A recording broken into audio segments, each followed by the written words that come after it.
राजनीति चमका मैं बात खत्म, ऐसा हो। मैं नेता क्या टिकैत साहब ने तो सारे हमारी फेवर की बात कर, तो मैंने उनके गलत बात कही है टिकैत साहब के, मैंने गलत कहा टिकैत साहब को अब एक बार भी? फिर आप कैसे कह रहे हैं ये बात कि टिकैत साहब हमारे पे, हमने तो कहा 1000 बार मेरी वीडियो देखना, टिकैत साहब हमारे लिए लड़ रहे हैं, हमारे लिए खड़े हैं, आप मेरी पुरानी वीडियो देखना बड़े भाई। मैंने तो एक भी बात में ये नहीं कहा कि टिकैत साहब के मैं साथ नहीं हूँ, मेरी वीडियो भी आप देखना बड़े भाई।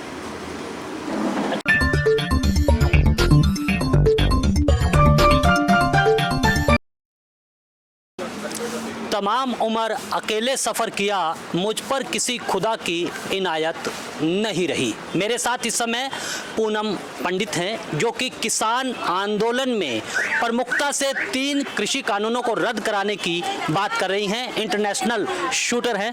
पूनम जी, आपका स्वागत है ब्रॉडकास्ट मंत्रा में। बहुत बहुत धन्यवाद भाई। पूनम जी, ये जो 3 कृषि कानूनों को लेकर जो एक लड़ाई लड़ रही है, सरकार भी टस से मस नहीं हो रही है और आप भी डटे हुए हो इस आंदोलन करने के लिए, क्या रास्ता निकलेगा? हमारे पास तो समस्या, हम तो समस्या लेकर आए ना, समाधान तो वे लोग निकालेंगे जो हमने चुने हुए नुमाइंदे हैं, जो सरकार में बैठा हैं। अब वो निकालना नहीं चाहते तो इसमें हमारी क्या गलती है? आने वाले समय में हम खुद अपना रास्ता निकाल लेंगे, हम इनका बायकॉट करेंगे जैसे ये हमारा कर रहे हैं।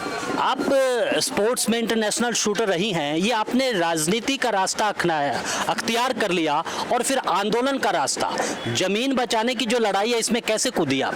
देखो, अपना कोई राजनीति वाला सिस्टम नहीं है, हम तो किसान परिवार से हैं और मैं महिला किसान की बेटी हूँ। और ये जो परेशानी, दिक्कत, खेती, ये सब चीज़ें मेरे बचपन से मेरे होती आई हैं, ठीक है। अब ना होती, मेरे ताऊ जी खेती करें, अब मेरी माँ नहीं करती, मेरे फादर साहब है नहीं, तो हम तो बचपन से ही करता है, मेहनत मिन्नत सब कुछ, ये संघर्ष करना अपना धर्म है, किसानों का फर्ज है।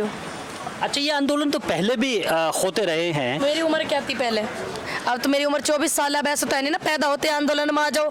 और आंदोलन या किसी का बहिष्कार करना या अपने नाम चमकाना, ये मेरे हक में नहीं आता। मैं एक किसान की बेटी हूँ, मेरा धर्म नहीं कहता कि आप अपने को चमकाने को रोज बात उठाओ गलत। मैं गलत बात नहीं उठाऊंगी कुछ भी। ये जो आंदोलन चल रहा, पहली बात तो उस टाइम पे मेरी उम्र नहीं थी, ठीक।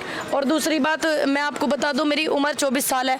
आंदोलन करने के लिए कम से कम बच्चे को समझदार 16-17 साल का तो होना। मेरी संघर्षशील जिंदगी रही है, मेरी पढ़ाई लिखाई भी रही है, मैंने अपने परिवार का भी पालन पोषण कर रखा हो। कोई वैसे ही उठ के ना रही हूँ और जो मुझे खींचने की सोच रहे हैं, ऐसे गिरने वाली ना हो इनसे मैं, ठीक। बिल्कुल नीचे, जैसे स्वामी विवेकानंद जी अपनी किताब नीचे रखते थे ना, बाकी सब ऊपर रखते थे, हमारा नंबर पहले आएगा, हमारा पहले आएगा। मैं ऊपर रखने वालों में नहीं हूँ, मैं नीचे हूँ और वहीं रहूंगी, मैं गिरने वाली ना हूँ, ठीक। तो इसलिए ये मेरे को जो ऐसे सिस्टम करने लग रहे, मेरे पे इन बातों से कोई फर्क नहीं पड़ता। बस हाँ, ये है, मैं नहीं चाहती कि आंदोलन का माहौल खराब हो। और ऐसे व्यक्ति चाहते हैं कि मैं किसानों को सहयोग ना करूं, लेकिन मैं किसानों के साथ थी, किसानों के साथ हूं और रहूंगी। मेरी पहचान पूरे देश में, पूरे वर्ल्ड में इनसे हुई है, इतने लोग मुझे जानते हैं, इनसे हुई है, तो इनका साथ मैं कैसे छोड़ सकूं? मेरे अंदर दोगला खून थोड़ी है जो मैं मुश्किल से, परेशानियों से बच के इनका साथ छोड़ दूं। मैं नहीं छोड़ सकती भाई, ठीक। और आंदोलन के लिए भी और अपने घर परिवार, बहुत सी चीज़ें ऐसी थी। और दूसरी बात, ये देश के अन्नदाता का आंदोलन चल रहा, किसी एक समूह, एक समुदाय को नहीं है, तो हमें इसमें बोलना चाहिए, तो इसलिए हम आए बोलने के लिए। अच्छा, ये बताइएगा कि ये जो 3 कृषि कानून है, सबसे बड़ी आपत्ति किस चीज़ को लेकर है? अगर पूनम जी को है तो किस चीज़ को लेकर आपत्ति? फोन किस पे है? सबसे ज़्यादा खतरनाक जो कॉन्ट्रैक्ट फार्मिंग है ना, इसमें सबसे ज़्यादा भयभीत ही हुई है। कॉन्ट्रैक्ट फार्मिंग जो है, इसमें सबसे ज़्यादा भयभीत ये है, क्योंकि आप ये देखो ना, आप किसान की फसल, अरे कोई चीज़ आप बना रहे हो, उसका रेट आप तय कर सकते हो, ये 1965 से चला आ रहा। लेकिन ये जो नया सिस्टम तुम लेकर आए, ये कौन सी की वैल्यू आप जांचोगे? आलू इतना मोटा हुआ खेत में किसान के, तो वो आप नहीं लोगे, इतना हुआ तो नहीं लोगे। आपको मिडिल वाला यू जो प्रकृति का नियम है, यू प्रकृति का नियम जो यू पूछ के थोड़ी बनावेगा कितने मोटे साइज का आलू, कितने उसका। और ये देखो ना आप, भंडारण, असीमित भंडारण, असीमित, अरे ये पावर किसके पास होनी चाहिए? हमारी सरकार के पास होनी चाहिए ना। अब आप प्राइवेट सेक्टर में ये पावर देने लग रहे हो, ठीक। अगर आंटी जी का मन कल को गोभी खाने को करने लगा और मौसम गोभी का ना हुआ, और वो व्यक्ति तो गोभी जब निकालेगा जब 600 रुपये रेट होगा, आप आंटी गोभी कहाँ से खवाओगे? और उसी भंडारण को करके हमें तुम महंगे में दोगे, महंगे में बेचोगे, तो हमारी फसल जो तुम उस रेट में नहीं खरीदते हो, है ना, मुकदमे सुकदमे ये वो, अगर हम थिएटर, तो कितनी परेशानी हमें झेलनी पड़ेंगी, अभी बताओ ना। और अभी तो ये जो है वहाँ पे इन्होंने पास करा, अभी हमारे ऊपर वो नहीं हुआ, इसका प्रभाव होने से पहले हम आंदोलन कर रहे हैं और उन लोगों ने इस बिल को बनने से पहले इसका फायदा उठा लिया, ठीक। मोदी जी कहते हैं कि हम गरीब के साथ हैं, हकीकत में वो गरीब के साथ हैं, हम भूल गए थे इस बात को। लेकिन वो कौन से गरीब के साथ हैं? गैसू गौतम जी और रेसू रिलायंस और बैसू बाबा रामदेव जी, तो इन गरीब के साथ हैं वे। हमारे देश की जनता जो गरीब है इनके मजदूरों के साथ नहीं है वे। लेकिन पूनम जी, एक सवाल आपने देखी कि जो खेती है, खेती की जोत कम होती जा रही है और जो किसान के बेटे हैं वो भी खेती करना छोड़ रहे हैं, तो ये खेती मुनाफे का सौदा कैसे बने, इसको लेकर भी तो किसान ने कुछ सोचा होगा। एक बात बताओ कि खेती कम हो रही है, जब ये कंपनियां आ जाएंगी बड़ी बड़ी, जब भी तो किसान ही खेती करेगा या मशीन कर देंगी वहाँ में खेती? सारे काम मशीन करेंगी, यूं ही किसान तो करेगा। इनसे तो उनका कॉन्ट्रैक्ट करने का यूँ करो, फिर ना किसान जो अपनी बात फसल का कॉन्ट्रैक्ट कर लेगा, ना किसान उसे ज़मीन को इतना ना वहाँ पर कर्जा ले सके, ठीक ना उसे बेच सके। क्या पता क्या आफत परेशानी आवे जो किसान को कर्जा लेना पड़ जा, बताओ। और यूँ जो खेती करेगा किसान ही तो करेगा, कि किसान खेती नहीं करना चाहता अलग डिपार्टमेंट में। अरे खेती को संभालने के लिए भी किसान के घर में एक व्यक्ति तो हमेशा सो रहेगा। दुनिया की खेती देख लो आप, जिनकी गाँव में जा जाके, तो ये मशीन लाए हैं ऐसी जो ये फ्री में इनकी मशीन वहाँ में काम करेंगी, मजदूरी मेहनत करेंगी, ये फ्री में मशीन लाए हो है। किसानों को इतनी सेवा ये दे रहे हो कि हमारी तरफ से फ्री में किसान, पूरे देश के किसान की फसल हमारी मशीन करेंगी फ्री में सेवा, और किसान उसकी अपनी फसल को बेच के और अपने पैसा ले लेवे और अपने फायदे लेवे। ऐसे लाए ये कानून है।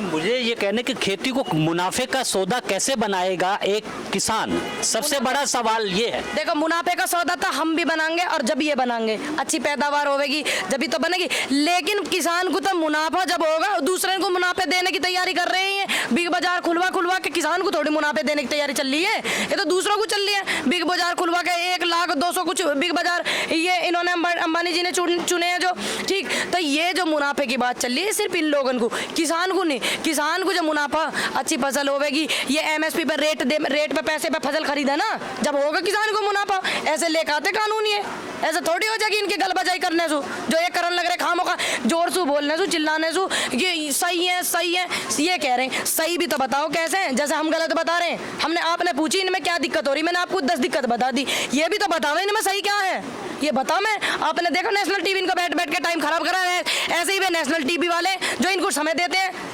बैठा मैं खामो खा की, जब इनको पता नहीं है इनमें सही क्या है, बताओ। अच्छा पूनम जी, ये बताइएगा कि आप किस नेता से, किस व्यक्ति से ज़्यादा प्रभावित हो? इतनी मुखर आपको हम देख रहे हैं, खासकर सोशल मीडिया पे आप हमेशा एक विरोध की राजनीति के रूप में सबसे बड़ा नाम हो रही है। आप एक बात बताओ बड़े भाई, तुम मेरा इंटरव्यू आज मुझे लग रहा है पहली बार आपके चैनल पे चल रहा हो, क्या मैंने अब से पहले इनका विरोध करो? मैं किसी नेता से प्रभावित नहीं हूँ, मैं हूँ बड़ी बड़ी नारियों से प्रभावित, जो आंदोलनकारी हैं उनसे प्रभावित, जो सच के लिए आवाज उठावा उनसे प्रभावित, जो झूठ को दबावे उनसे प्रभावित हूँ मैं। झांसी की रानी चंद्रशेखर आजाद, शहीद भगत सिंह, सुभाष चंद्र बोस, मंगल पांडे जी, मैं इनसे प्रभावित हूँ। नेताओं से प्रभावित कोई नहीं होता, नेता तो अपनी राजनीति चमका, मैं बात खत्म। ऐसा हो, मैं नेता से क्या, टिकैत साहब ने तो सारे हमारी फेवर की बात कर, तो मैंने उनके गलत बात कही है टिकैत साहब के, मैंने गलत कहा है टिकैत साहब को अब एक बार भी? फिर आप कैसे कह रहे हैं ये बात कि टिकैत साहब हमारे पे, हमने तो कहा 1000 बार मेरी वीडियो देखना, टिकैत साहब हमारे लिए लड़ रहे हैं, हमारे लिए खड़े हैं। आप मेरी पुरानी वीडियो देखना बड़े भाई, मैंने तो एक भी बात में ये नहीं कहा कि टिकैत साहब के मैं साथ नहीं हूँ, मेरी वीडियो भी आप देखना बड़े भाई। अच्छा ये बताइएगा कि आपका संकल्प क्या है पूनम जी? भैया मेरा संकल्प तो यूँ है, जो ये बड़े बड़े नेता जिन्हें हम चुने हैं और फिर ये हमें भूल जाए, उनको याद दिलाना कि तुमने कौन से वादे करे हैं, अपना तो यूँ है, ठीक। और ये जो झूठ वादे कर करके लिख रहे हैं ना, इनके गलेबान में हाथ डालने का काम है मेरा आगे, ठीक। और जो ये महिलाओं पर अत्याचार हुआ उनके लिए बोलते नहीं, उनके लिए आवाज नहीं उठाते, उनको सहयोग नहीं करते, मैं तो उनके साथ में सहयोग करने वाली। युवा बेरोजगारी तो ना घूम रहा, बताओ 2 करोड़ पद देने की बात करी सरकार ने, मिले पद, मैं तो इनको सहयोग करने वाली हूँ, बताओ क्या मैं गलत हूँ यहाँ पे? तो ये थी पूनम पंडित जो एक संकल्प के साथ अपनी राजनीति को आगे बढ़ा रही है। उनका यही कहना है कि 3 कृषि कानूनों को हर कीमत पर रद्द होना चाहिए। आपकी बात सुन रहा हूं मैं। नहीं, मैंने क्या गलत बोला जो आप